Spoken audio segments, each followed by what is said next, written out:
Welcome to A Kid's Life podcast. I'm Angela Lockwood, and in today's episode, we're going to be looking at how can you as a parent build a positive relationship with your child's teacher. It's an interesting one, isn't it? I hear so many times in my work in supporting schools around inclusion where it's a difficult conversation to be had with a new teacher about your child. Particularly if your child has been having some difficulties at school with engagement or with their learning or with making friends. This conversation is vital to helping your child be successful this school year. Now, even though the school year has already started, it is definitely not too late. In fact, right now is a really good time for you to have these conversations with your child's teacher. Now, some schools are really proactive around this. They will be setting up meetings with parents. They will be already communicating with you around how if your child has additional needs or is needing additional support at school, then you might have already had an appointment with your teacher or with the school's inclusion teacher. If you haven't and you haven't heard anything from them, then parents, it's time to be proactive and reach out to your child's teacher and have a conversation with them. Now, even if your child is new just to the year and you want to have a conversation with your child's teacher around them, around who they are, what they enjoy, best ways to engage with them, things where they're going to be excited about their learning. A teacher loves to know that. Now, I am an occupational therapist, but I have for 20 years been working alongside teachers in schools.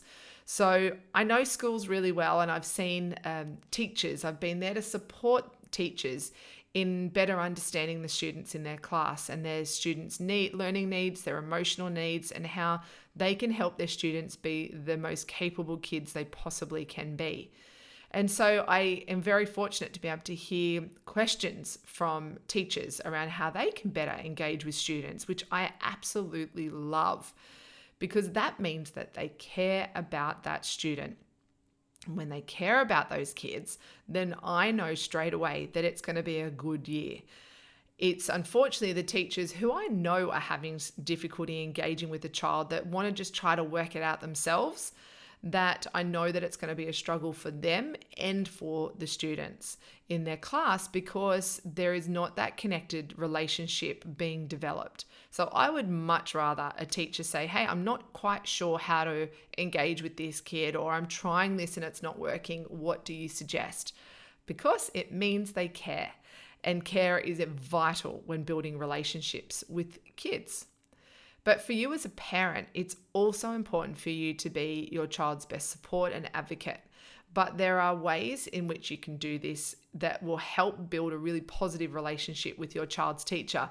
And I often feel in my role consulting into schools that I'm a little bit like piggy in the middle sometimes, but rather than looking like I'm trying to, or feeling like I'm trying to make everyone happy, my approach is that I'm a part of the team, that I'm a part that can bring relationships together between the teachers, the school, the child, and the therapy team so that we can make sure that what is best for that child is happening.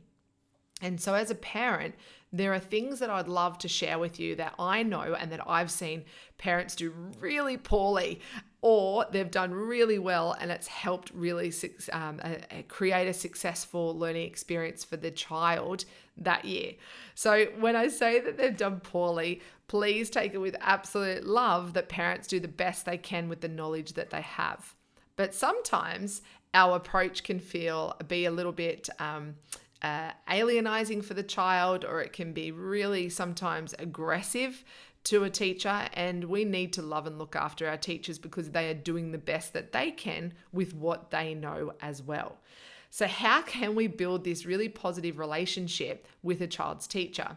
Now, in my program for teachers, the Holistic and Inclusive Classroom, I have a whole module on how teachers can best approach parents and create really positive relationships with parents. So don't worry, it's not all about the parents and the teacher. In that inclusive and the Holistic and Inclusive Classroom program I have for teachers, I speak to them around what are the base things they can do, really practical things they can do if they have a concern about a student. How can they best approach and communicate with a parent those concerns?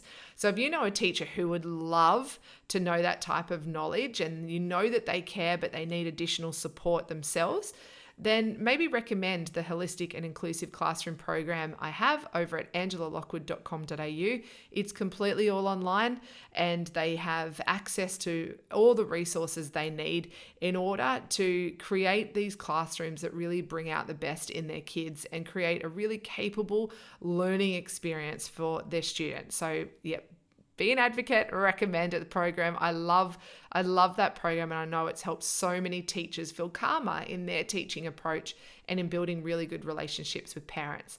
But back to you. Back to what you can do as a parent to build a positive relationship with your child's teacher. First thing is it's never too late. So if you are thinking you've already missed the boat with connecting with your child's teacher this year, you have not. In fact, it's a really good time right now to say hi to them if you haven't already. Let them know that you're there. Let them know that you want a relationship with them that is open, that if there's any concerns or in any good stuff, any of the good achievements, that you are there to support your child and them. Now, unfortunately, too many times when we hear from teachers, it is about something going wrong. So it could be about an incident that happened at school, or that they're falling behind in their work, or they haven't done their readers, or whatever it is. What we want to do, and this is what I talk to teachers about, is have conversations with our teachers that are positive as well. That we are saying, we are celebrating the achievements of the child or the effort that they're putting in, or, we're hearing the good stuff as well. Because I know so many times, particularly working with parents, that they even see the number from their school pop up on their phone and they worry. They know that it's either something behavioral, that the child's been injured, or they owe money. I hear it all the time from parents that every time the school's number pops up, I do this myself with my own kids. The school's number pops up and I think, oh no, what's happened? But we don't want that all the time. So let's have a look as a parent. What can you do to build this positive relationship? And the first one is knowing that it's not too late. It's never too late. And particularly if your child is in a new school, really important. It's not just a teacher. It might also be the principal or the leader of wellbeing that you are needing to connect in with. Now, it doesn't have to be, you're not taking them out on a date, or you're not needing to give them an email of war and peace. But what you are doing is reaching out saying, hi, I'm here. If there's anything I can do to support, I am willing and able. Or it might be, something a bit more formal, where you're saying, I would really like to come in and sit with you and just go through some really, just some things to consider when working with my child that I think would be really beneficial. Okay, now it's really important for a parent not to try to be the teacher either. And the teacher is there as the expert in what they're doing, and they are needing to learn about your child, around how they fit in with the classroom as well, and they know the learning structure. So your tips and your strategies are really important, but we also need to give that trust to the teacher as well, that they know what they're doing. So great meeting right at the beginning is to go, we're here, we're in this together, and these are the things about my child I'd love you to know, and that's it. Okay, so that's sort of the first step. If you are wanting to talk to your teacher, I know one thing teachers can't stand is being bombarded. End of the school day, bell goes. They're needing to get to bus lines, and they're needing to get to other things, after school care, all these things, and a parent knocks on the door, walks in and talks to them for half an hour. And teachers are so lovely that they're not wanting to stop that conversation. This point is around just being aware of your timing. I know that teachers are super, super busy people. Their days are very, very structured in timing, but there is so much that goes on in this timing that, they're more than willing to talk to parents, of course, and they really embrace usually. And usually, I'm going to say hopefully that they embrace having these conversations with parents, particularly if a child is not well, or something's happened in the family that might impact on how the child is at school that particular day. Teachers really need to know that. But just be aware of your timing. If it is just a quick, hey, I just want to let you know that Billy's didn't have a great sleep last night because, we had a dinner out. It's good for them to know that. And they'll say thanks, and then that's it. It might, if it's something that needs a longer conversation, booking a time in with your teacher would be really welcome, because that way they can sit and give you their undivided attention, knowing that they're not leaving a line full of kids getting on the bus on their own. Another thing that's important in building a positive relationship with your child's teacher is to get involved in the classroom. And what I mean by getting involved in the classroom, it's not becoming the new teacher's aide or becoming their offsider. If, particularly in the younger years, in primary school, a lot of classrooms embrace having teacher helpers. And this could be something in just going in and covering books, or it might be in helping with the readers in the morning, the reading group in the morning, and reading to the students. It might be baking something for the swimming carnival. It might be, schools really thrive on a community-based mindset. So having parents involved. And one thing I do know in working in schools and being a parent myself is often it's the same parents that do everything. And I understand that this is often, because of work or because of other commitments. It might be because of little tiny kids, but it usually is and often is parents, the same parents doing the same thing all the time. And I even see it where they go, well, no wonder Billy got picked for that because his mum's always at school. I've heard those conversations, which are terrible, but I've heard them before. But one of the things we do as parents is if we can be involved, and I don't mean take over, but if we can be involved in our children's learning journey, then not only is it more rewarding for your child, but it's also really rewarding for you as a parent, because you get to connect with the other parents, you get to connect with the teachers, and you develop and foster this really positive relationship with your school community. And it gives you that sense of vibrancy and involvement in this rich tapestry of your child's learning experience. So being involved, becoming a parent reader if you can, or dropping things off for the bakehouse, the fundraiser. It might be you got a school disco. Can you help in any way? Those sort of things allow you to see your teacher as well, your child's teacher, in a way that they are just humans. Teachers are humans. Yes, they teach our children, and they're in a very important role. But if they can see you as a human, you see them as a human, of course, it's going to bridge that lovely connection with them as well. So being involved in your child's learning journey is a way that you can foster this really positive relationship with your child's teacher as well. Now, what if you are concerned about what's happening with your child? How can you develop that relationship so that you can address that with the teacher? I'm going to go back to my first point around thinking about the timing of when you want to address these with your child's teacher. So if it is something where you want to sit with them and talk, then of course, creating an appointment. Now, often schools nowadays have apps that you are using to communicate with your child's teacher. Use it.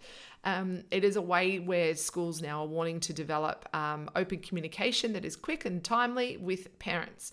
So use it. Ask them if you can meet with them. It might be, can I just pop in this afternoon and I want to talk to you about something that's happening with my child. It could be a concern around a friendship. It could be that you're realizing that they're not wanting to go to school in the morning, or it might be that, hey, we've got a family issue that's happening at the moment. There might be a grandparent that's not well.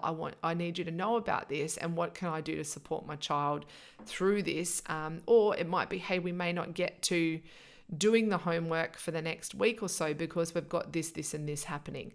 So just be aware of your timing and around what you want to chat with them about, and be really specific around what your concerns are.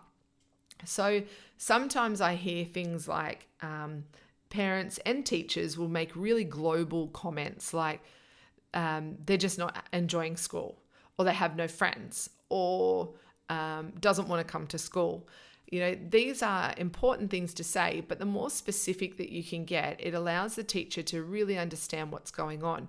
So you might say something like, when my child came home last night from school, they said that they felt XYZ, after lunch. And then that way what the teacher can say is, okay, well, there's obviously something that's going on at lunch, and they're feeling like that. What can I do to help, first of all, the incidents or whatever's happening at lunch not occur? And they're aware that when they see the child looking flat or being upset, they know that there could be something happening at lunchtime, and so they can step in and support there. So be really specific about your concerns allows that relationship with the teacher rather than develop in a way that they can actually come up with a solution, or they can find ways to better support your child rather than global comments. And as I said before, in the holistic and inclusive classroom, I talk to teachers around how they can also raise concerns with parents where it's not just about, he doesn't concentrate, or I'm really concerned about her. How can they be really specific so that parents receive the information in a different way as well? Okay, so be aware of your timing, make time with the teacher, be really specific about concerns. And the last one is about how can you come together and and sort of come up with a solution or a plan. And successful schools are really focused on, having these relationships with parents developed. And when you can come up with a way forward together, particularly if you have a concern about your child or even about their experience in the classroom, having a solution together and coming up with a solution together allows for that to become more successful. There's a stronger likelihood that the teacher's going to be invested, you're going to be invested, and your child is going to be invested as well. Now, don't forget, being involved in the school community, being involved in things also allows you to develop that relationship with your child's teacher. Now, we've talked about how you can build a positive relationship with your child's teacher. It really all boils down to one thing, is having respect. Realizing that there's a respectful relationship between you, the teacher, and the student or your child will set up so many different experiences and such a lovely, rich relationship for you to build on every single year. And, we've got teachers who are amazing, who will do this naturally, but then there's teachers who aren't. They don't do it as naturally and fostering parent relationships. Just being mindful that, you might have to step forward a little bit and do this yourself, really instigate that relationship with them. Doesn't mean you need to become best friends with them or you need to go and have coffee with them. It's just showing them that you're there, you're interested, and that if something pops up, we can do this together. So I'm hoping that really helps you with how you can start to build a positive relationship with your child's teacher. And if you think your child's teacher would really benefit from the Holistic and Inclusive Classroom online program that I have, please recommend it to them over at angelalockwood.com.au/the Holistic Classroom, and all the information is on there for them. But until next time, I would encourage you to go and reach out, if you haven't already, to your child's teacher and just say hi, say thanks, and let them know you're looking forward to a really positive year working with them and supporting your child. It will do wonders for how you, your child, and your teacher experiences this year. Thanks for joining me, everyone. If you have any comments, head on over to at Angela Lockwood. I got a tongue tie there on Instagram. DM me over there if you have any questions or would like me to cover any more topics that you might be struggling with your child, and I'd be more than happy to respond. Until next time, thanks for looking after your kids. Stay safe and enjoy.